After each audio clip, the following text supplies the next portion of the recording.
Bem-vindos ao Zodiacast, esse episódio especial mesmo, que eu tenho uma pessoa incrível aqui comigo sobre o signo de Virgem e a mitologia por trás do signo de Virgem. Mestra de Ciências Ocultas, a Ana Maria Costa Ribeiro, com mais de 40 anos de experiências, mais de 50 livros publicados. E ela já participou aqui em 2 episódios passados, nos anos anteriores. E, Ana, por favor, fale um pouco de você. Em primeiro lugar, comecei como astróloga. Em segundo lugar, acrescentei ser conselheira. Isso significa que tanto todos os cursos que eu dou, como as consultas, são para preparar, no caso dos cursos, são para preparar a pessoa para uma eficiência, não só naquilo que está sendo dado, mas também em si mesma, a fim de que ela possa aconselhar, envolver todas as categorias de pessoas, todas as categorias de situações. Isso significa que você tem que ter uma experiência de vida grande e uma cultura também. Não se pode parar de estudar. Você sabe disso também, como virginiano. O meu trabalho foi desenvolvido principalmente para transmitir o conhecimento sem esconder nenhum pulo do gato. E os pulos do gato, eles vão surgindo e vão sendo revelados. Então, a astrologia foi o começo, mas não parou por aí, porque todas as ciências ocultas elas podem realmente ajudar e esclarecer em algumas situações. Não é uma arte adivinhatória. Quero dizer uma coisa: adivinhar é ótimo, e a gente tem que fazer esse treinamento de prever. Mas prever significa principalmente observação. Observação, atualização. Ou seja, se você não observa uma pessoa, uma situação, um ambiente, um país, se você não se atualiza sobre as questões que estão ocorrendo com aquela pessoa, que já ocorreram antes também, porque o passado é um passo para o futuro. Então, se você não pega esse passado, se você não observa esse presente, se você não ficar antenado, qual é o futuro? Nenhum, vai ficar dando opinião pessoal, o que eu acho uma coisa muito limitada. No caso de você ser um professor, ser um consultor, ser um informador de alguma maneira, você tem que estar bem atualizado com todas as coisas. Então, uma previsão, ela é uma coisa extremamente natural nossa. Faz parte do ser humano, faz parte dos animais. Animais têm faro, animais têm audição. Animais têm uma visão. Se eles não têm a visão, o faro e a audição informam muita coisa. E é assim que eles vão prevendo. Por que alguns humanos não fazem isso? Você observa? Acredito que sim. Você ouve? Acredito que sim. O que é o olfato? Não é só você saber se aquela comida está boa ou estragada, ou se aquele vinho ou não sei o quê faz parte do seu paladar. Não, podemos simplificar tudo isso como captação. As pessoas não falam tanto em captação de recursos? Invista aqui, invista ali, captação de recursos, não sei o quê. E por que você, como consultor, não vai captar as pessoas, o ambiente, o mundo? Então, para não me desviar do assunto, esse foi uma motivação para desenvolver o meu trabalho, que entrou em todas as ciências ocultas. Eu acho esse trabalho incrível. Você realmente é uma essência dessa motivação virginiana de estar em constantemente aperfeiçoando, editando, cortando, atualizando para o que está. Virginiana com ascendente em aquário, né? Atualizando para o momento atual, vendo para onde os movimentos estão acontecendo.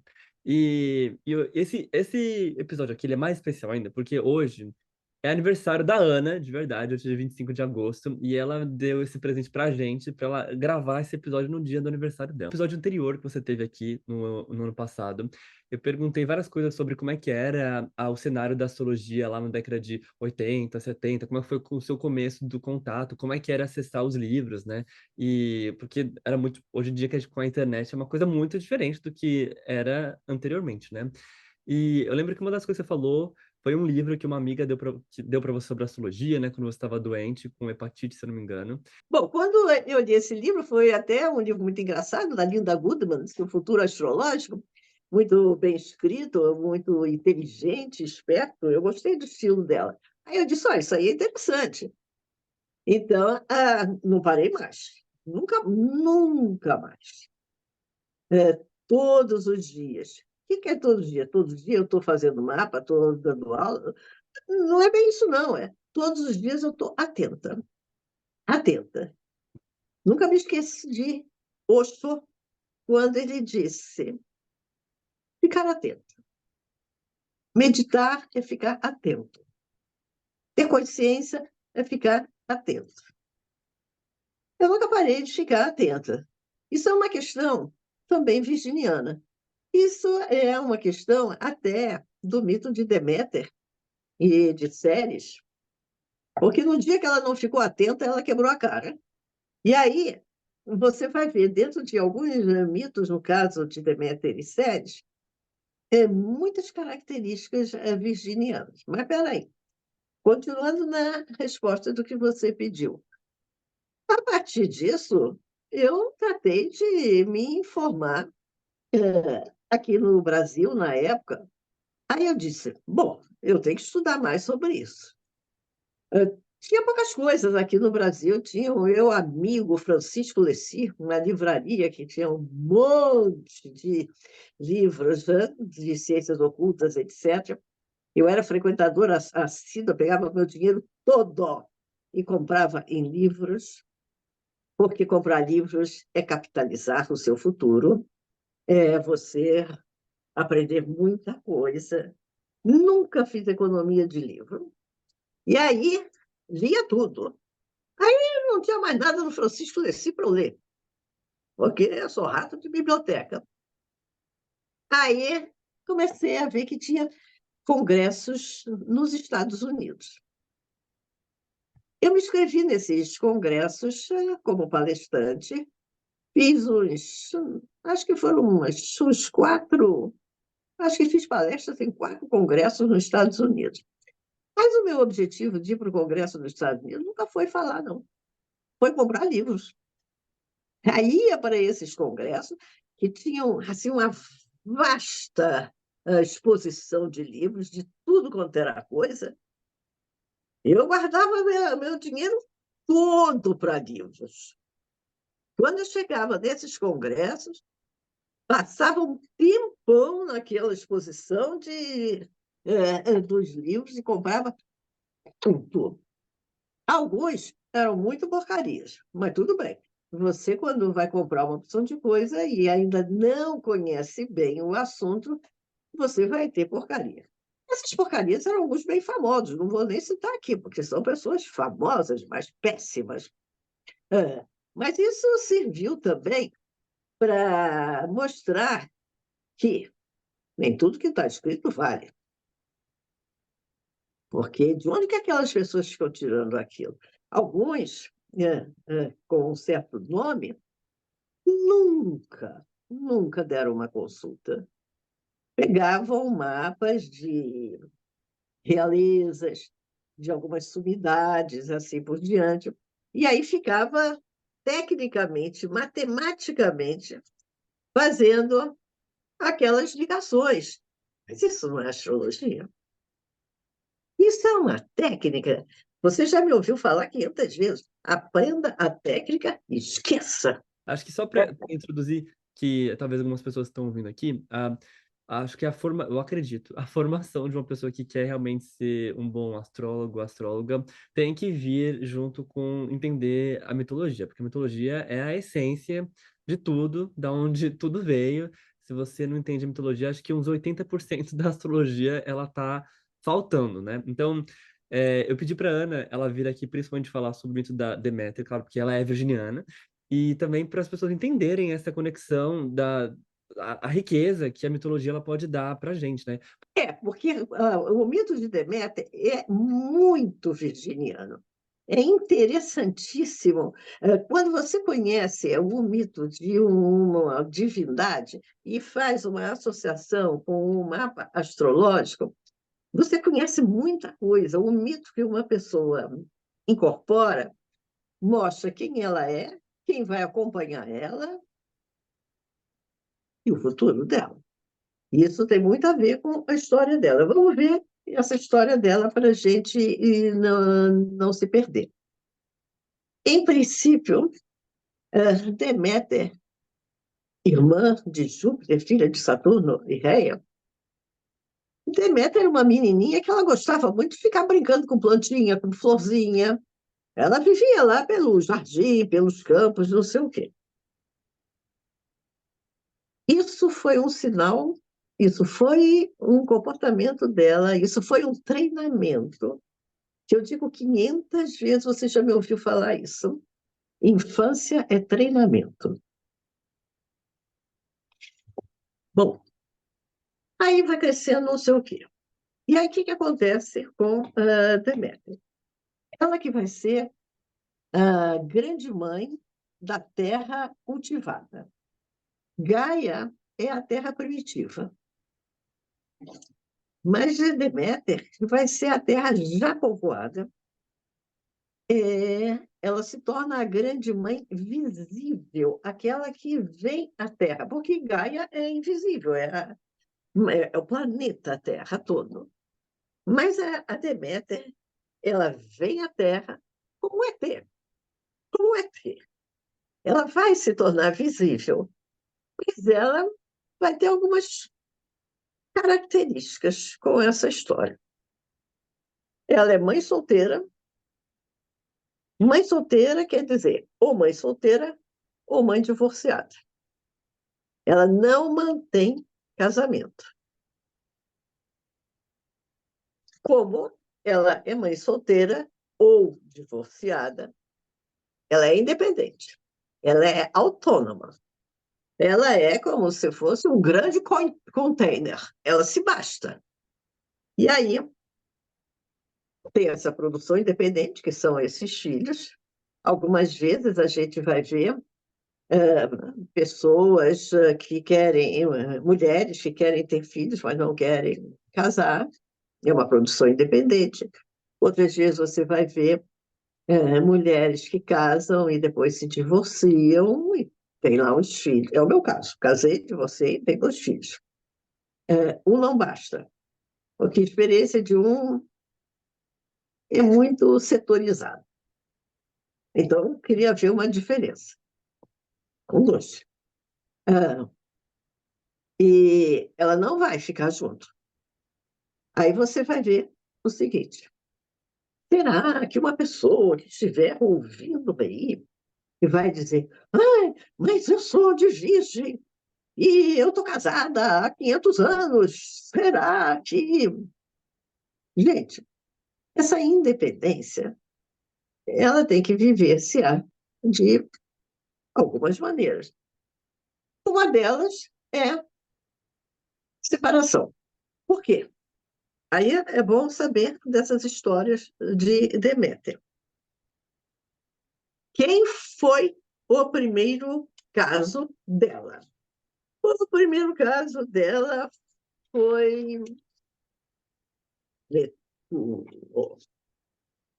Netuno, estuprador. É bom ter esse detalhe também no símbolo de Netuno. Ele perseguia Deméter. Mas Deméter, assim comigo, não, não quero.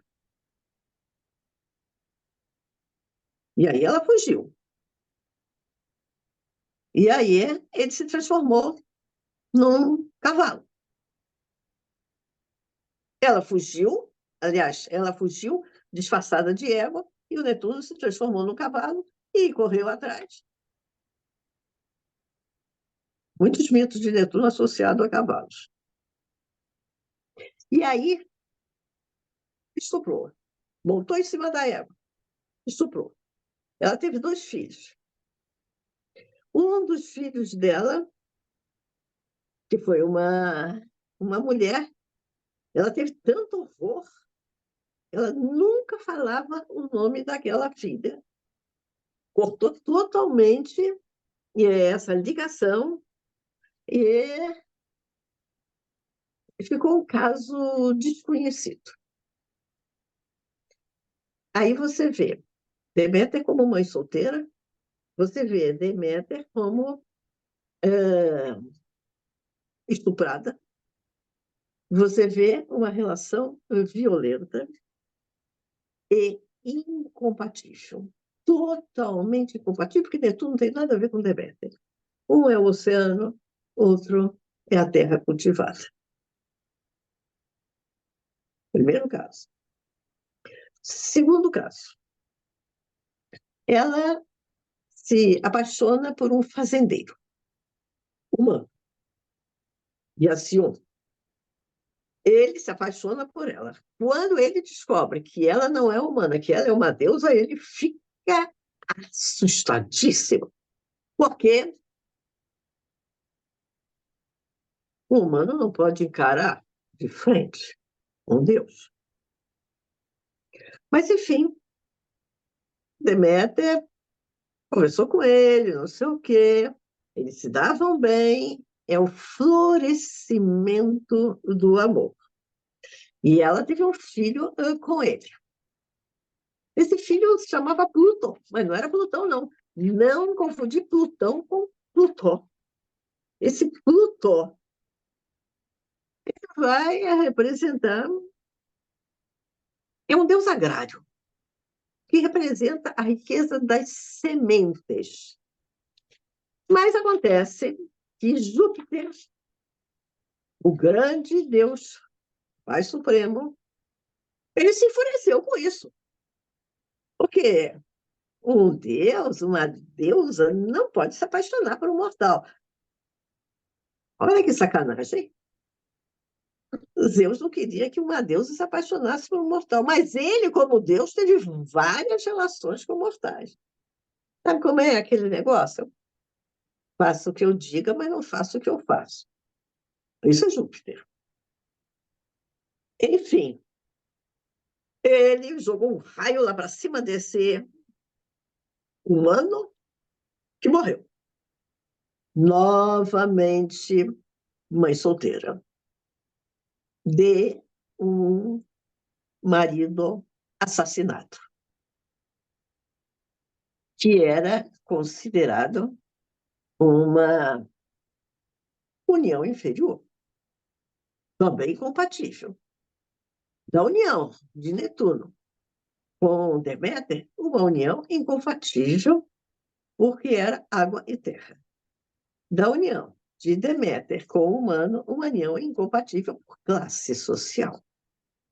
Ela era de uma classe maior, deusa. Aí vem o terceiro caso de Deméter. Imagina com quem? Imagina o próprio Júpiter, irmão dela. Então, Júpiter seduziu, teve uma filha, outra produção independente. Ele era casado, ele era irmão, também incompatível, embora da mesma classe social. Quem é essa filha de Deméter com Zeus, Júpiter? Perséfone. Quando Perséfone nasceu, não chamava Perséfone, ela chamava Core. Ela só mudou o nome, só passou a se chamar Perséfone depois que se casou com Plutão. Não se muda nome antes, só se muda nome depois. Antes ou depois, como é que é isso? Você não vai mudar o nome, no caso, Perséfone não mudou o nome depois de casada.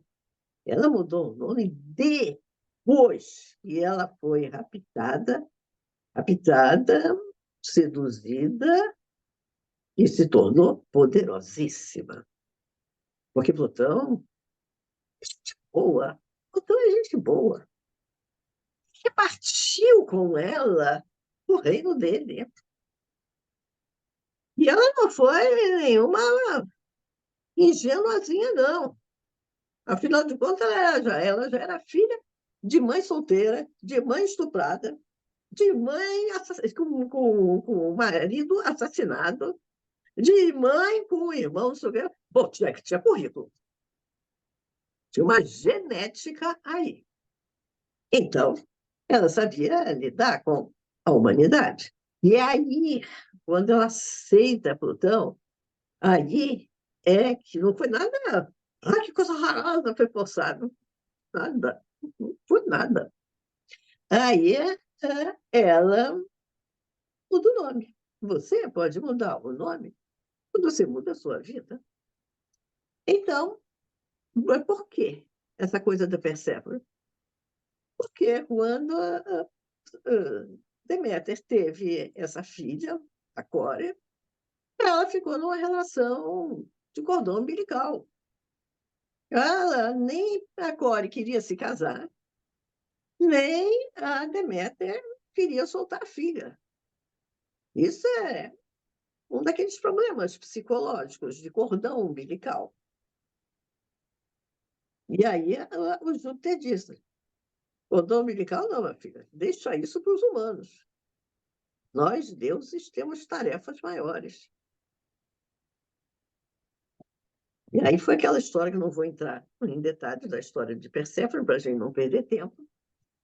Mas a Deméter ficou desesperada por esse rápido. Entrou em depressão. Deméter teve uma depressão.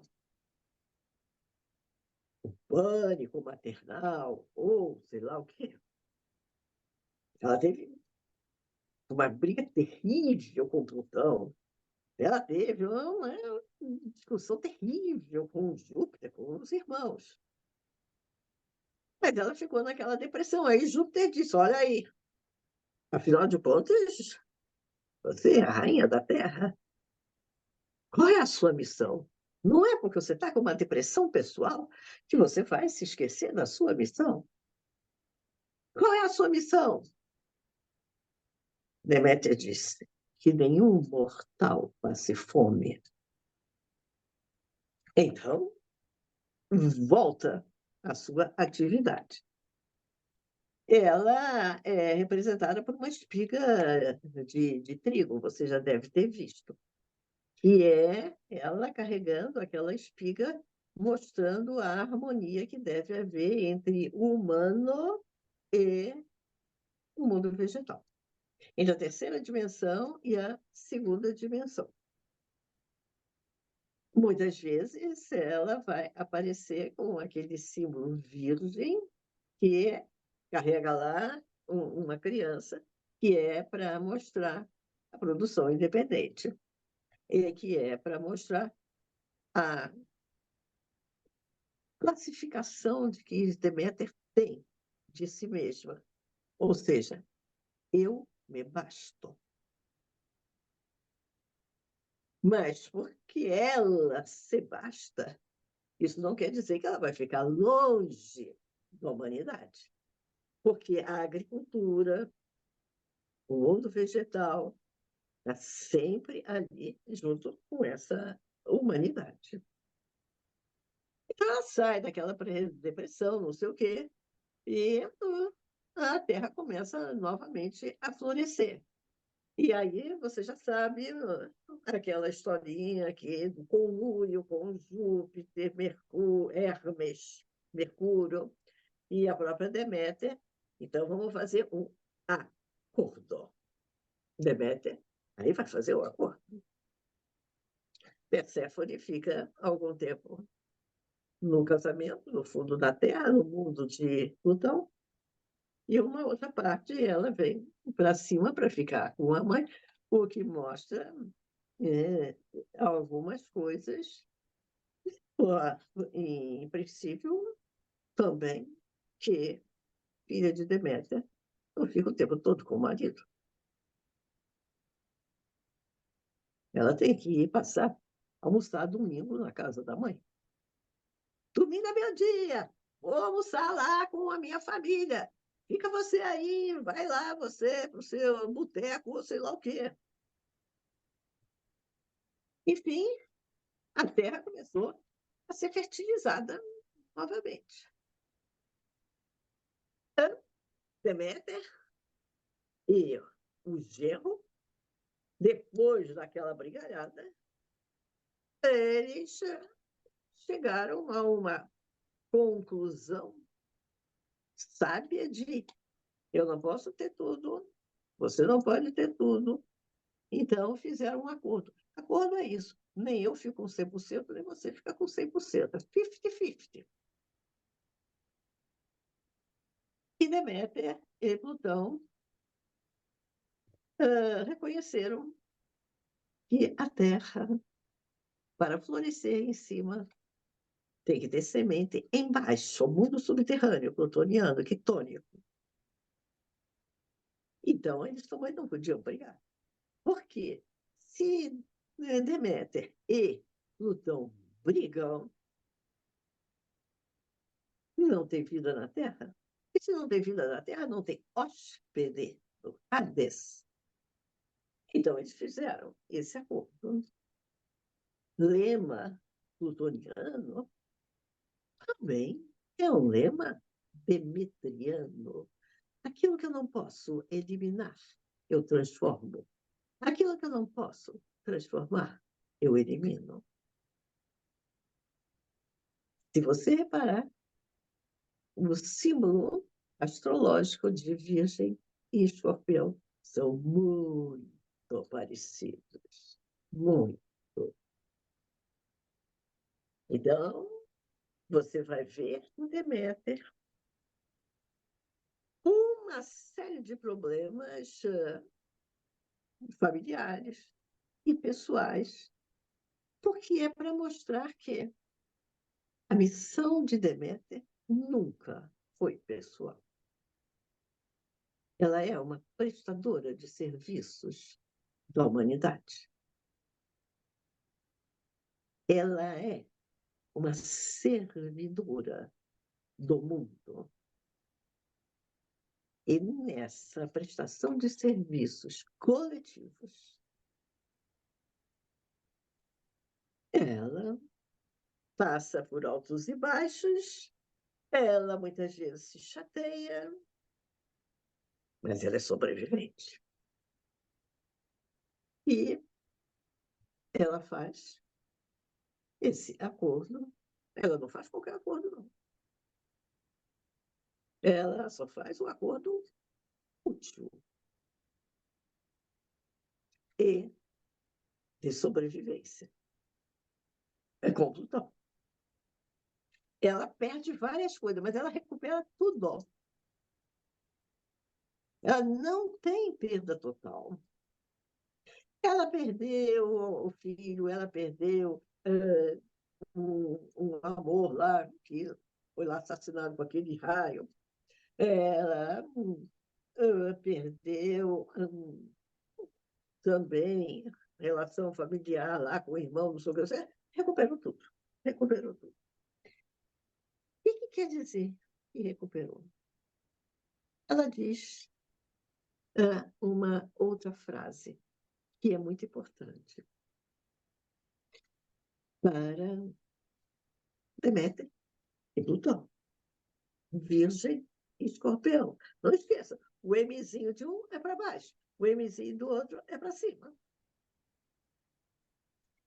Ela sabe que, embora ela recupere tudo, aquilo que se perde nunca volta inteiro.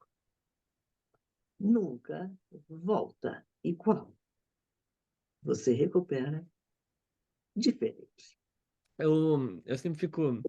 A Ana tem um jeito muito especial de falar de mim. Ela Tem um talento aí, com certeza, da oratória, um talento muito mercuriano aí dentro dela. E eu acho muito incrível o jeito que a Ana, ela conta as histórias, a mitologia. Quando ela ensina a mitologia, ela não fala só da mitologia grega, romana, ela entra na mitologia suméria, ela fala bastante da mitologia iorubá dos orixás.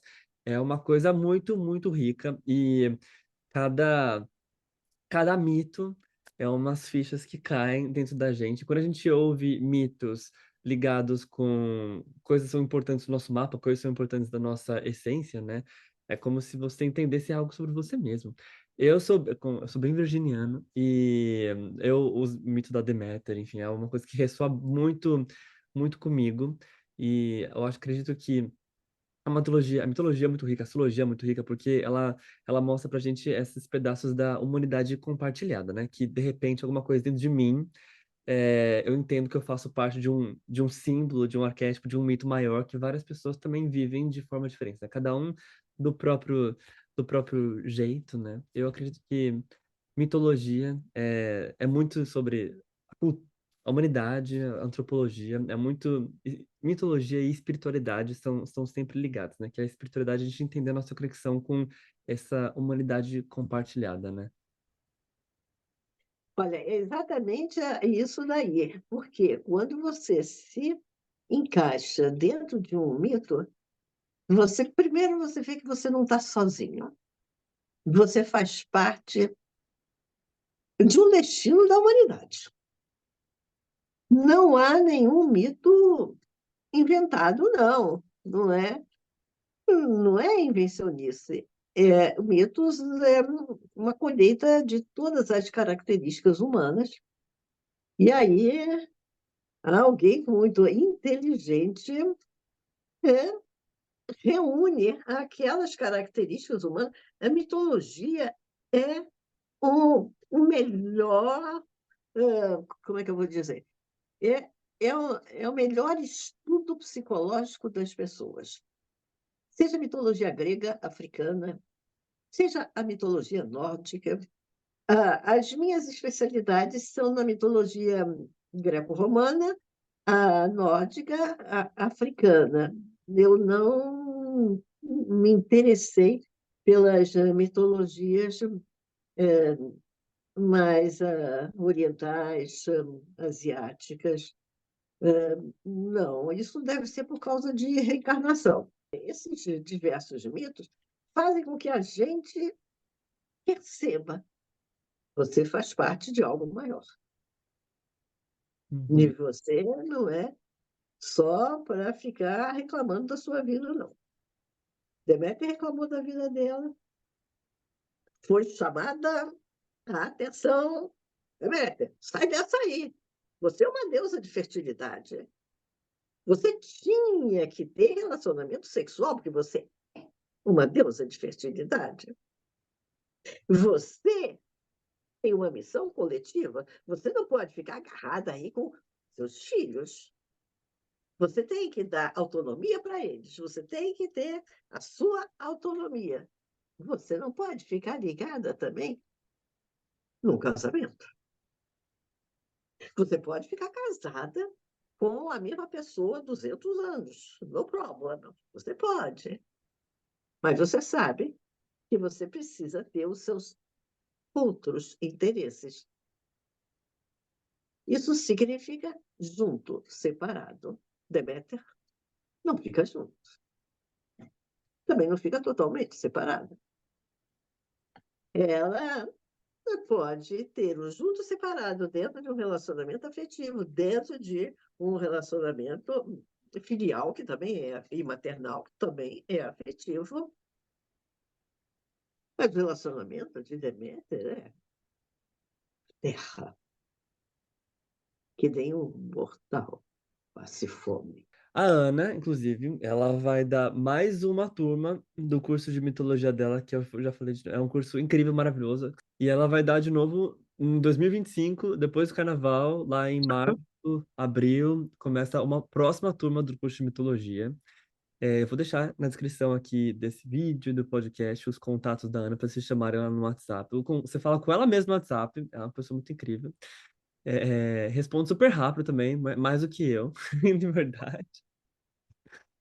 E, e Quanto também mais rápido você, quanto mais rápido você está respondendo, mais você se livra daquela obrigação, daquela coisa. livra da demanda, Só, né? só um detalhe, o curso de mitologia ele deve demorar um ano, mais ou menos. Eu nunca tenho uma época certa, porque você conhece os cursos, a gente vai falando, vão havendo intervenções, vão se acrescentando alguma coisa. Ele antes era menor, mas agora ele é maior porque são três mitologias, a grega, a africana e a da Suméria. Mas não é obrigado todo mundo a fazer as três, pode fazer só a grega, pode fazer só a africana. Enfim, é. Aí ele vai se estendendo, que aí eu vou acrescentando fatos novos, e inclusive atualizando com as questões do mundo. Uhum, uhum. Covid, por exemplo, podemos dizer que foi um resultado também da depressão de Deméter na separação da filha. Aí fez-se o acordo, aí vai se resolvendo vacinas, por exemplo, e não sei mais o que. Aí volta-se à vida normal. Igual, never. A Ana, ela tá produzindo, escrevendo um livro sobre magia, e ela também vai dar um curso de magia quando terminar o livro, mas provavelmente no segundo semestre de 2025, né? Magia significa a sua capacidade de fazer transformação, de fazer acontecer, a fim de que haja uma satisfação. O que quer dizer satisfação? Você já deve ter ouvido falar que tem magia negra, tem magia branca. Magia não tem cor, não tem nada de colorido, não. Não é cor-de-rosa, não é verde musgo, não é nada disso. Ficou sendo chamado magia negra aquilo que é usado para o mal. Sempre teve aí. Basta você ler os jornais que está cheio de magia negra. E o que ficou chamado de magia branca é aquilo que pode ajudar. Eu não vou discutir magia negra nem magia branca, eu vou discutir magia. A capacidade de fazer acontecer. A capacidade de fazer uma transformação para aquilo que é o seu interesse no mundo. Para isso, você precisa de uma formação. Não é abracadabra, não é ficar falando hello, não, não, não. Você vai ter que fazer uma formação pessoal. Isso é o curso de magia. Não é para qualquer um, não. É para quem quer realmente ser mago. Uhum. Dá trabalho. Uma formação Mas, do caminho do mago, né? É, e, bom, eu acho que só um momentinho. Virgem é maga. Por quê? A deusa da agricultura, da terra cultivada, que antes não é nada e que depois se transforma em produtividade e riqueza coletiva. Isto é magia. Você vai ver uma situação mercurial como regente de Virgem, Hermes, Mercúrio, é um mago. Saturno colabora na realização. Plutão reina nisso tudo. Lembrando que aquilo que eu não posso transformar, eu elimino. Aquilo que eu não posso eliminar, eu transformo. Ana, muito obrigado pela sua participação. Muito obrigado por ter dado esse presente pra gente no dia do seu aniversário, de você estar aqui. Lembrando também, para quem a primeira vez está ouvindo o podcast, ou assistindo os vídeos, segue o canal aqui, curte os vídeos para que cada vez mais esses conteúdos incríveis sobre ciências ocultas cheguem cada vez mais pessoas. Então, ajuda aqui também o conteúdo a crescer. E se vocês querem entrar em contato com a Ana também, o contato dela vai estar aqui na descrição do vídeo, como eu já falei antes. É sempre um prazer fazer uma entrevista com você, porque você é bastante dinâmico. Um beijo, Ana, e bom novo ciclo para você.